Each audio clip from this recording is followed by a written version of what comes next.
Update 2. I spent my savings to put my boyfriend through medical school. At his graduation party, in front of his family, he announced he was leaving me, saying, "I'm a doctor now. I need a wife who isn't a waitress." I just smiled and toasted to his success.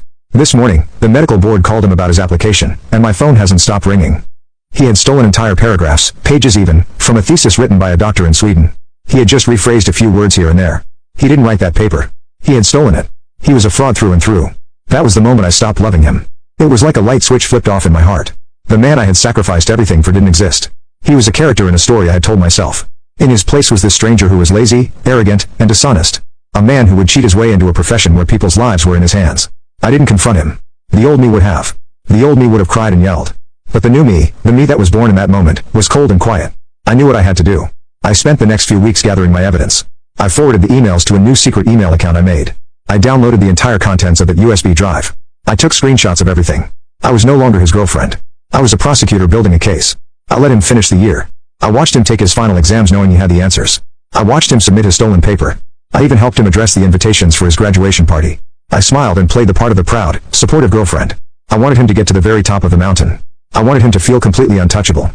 I knew the fall would be that much harder. So last night at the party, when he stood up to make his speech, I was ready. I stood next to him smiling while he thanked his family and professors. Then he turned to me. The whole room was watching. And finally, he said, his voice full of this fake emotion, "I want to thank Clara." He paused for dramatic effect. "She's been a huge support, but as we all know, chapters end. My life is moving in a new direction, and that direction requires a partner who is my equal." He took a small step away from me physically, creating a space between us for everyone to see. "I'm a doctor now," he announced like he was the first person in history to ever achieve it. "And I need a wife who isn't a waitress." The silence in the room was deafening. I could see his mother's horrified face, his father's embarrassment, but I also saw a few of his rich friends trying to hide their smirks. This was the punchline to a joke they had all been in on. And then he delivered the final blow, looking not at me, but at the crowd. "A girl like you should be grateful I let you come along for the ride." And that's when I smiled, a real genuine smile, because I knew that a thick manila envelope was sitting in a mailbox addressed to the State Medical Licensing Board. I knew that the ride was about to get very, very bumpy for him. I raised my champagne flute, my hand wasn't even shaking. "To Alex," I said, my voice clear and loud. "May you get everything you truly deserve." I set the glass down, turned around, and walked out of that party. I didn't look back. I didn't need to. I knew the chaos would find him soon enough.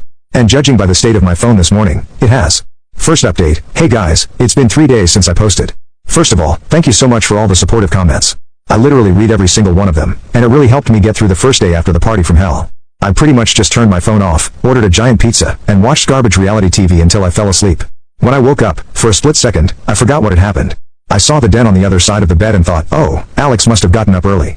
And then it all came crashing back down. And I have to admit, I cried. I think I was crying for the guy I used to love, the one who disappeared a long time ago.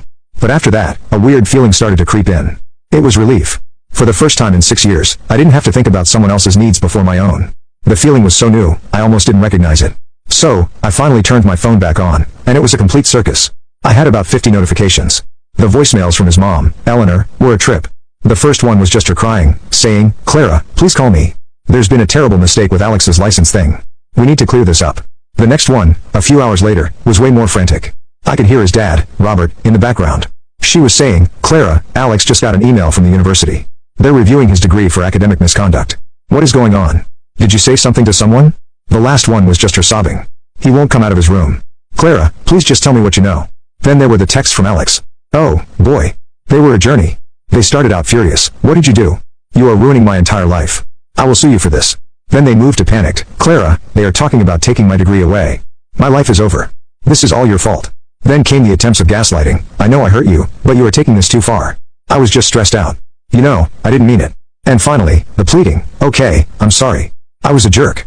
Please just help me fix this. I can't lose everything. We can talk about it. I still love you." I actually laughed out loud at that last one. I still love you. The nerve of this guy. I just hit the block button. I blocked him on everything. His friends, too. I didn't need to see their confused posts about what was happening with their star doctor. His sister Chloe sent me a text that was different from the others. She's always been the most normal one in that family. Her text just said, "Hey, Clara, I don't know what's happening with Alex in the school, but I do know that what he did to you at that party was the cruelest thing I've ever seen. No one deserves that. I hope you're okay." That one message meant more to me than all her family's frantic calls combined. It was a little sign that I wasn't completely crazy, that someone else saw him for who he really was. So, to answer all of your questions from my first post, here's exactly what I did. Remember that folder of evidence I told you about? The emails, the proof he bought the exam, the stolen research paper, all of it. Well, I made 2 identical copies. They were beautiful. I had everything organized with tabs and notes. I put them into 2 big mailing envelopes. The morning after he got his final grades, I mailed them out. One went to the Dean of Student Affairs at his medical school. The other went directly to the State Medical Licensing Board. I sent them anonymously, of course. The letter I included just laid out the facts and said that as a concerned citizen, I believed a man with no integrity shouldn't be allowed to practice medicine. I knew that an official investigation takes time. They have to review the evidence, interview people, and follow a process. My whole plan was based on that timing. I knew the notification would probably hit him right after his graduation, right when he was feeling on top of the world.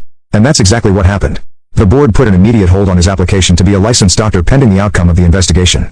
And the university, now that they have proof he cheated, has started its own process to revoke his degree.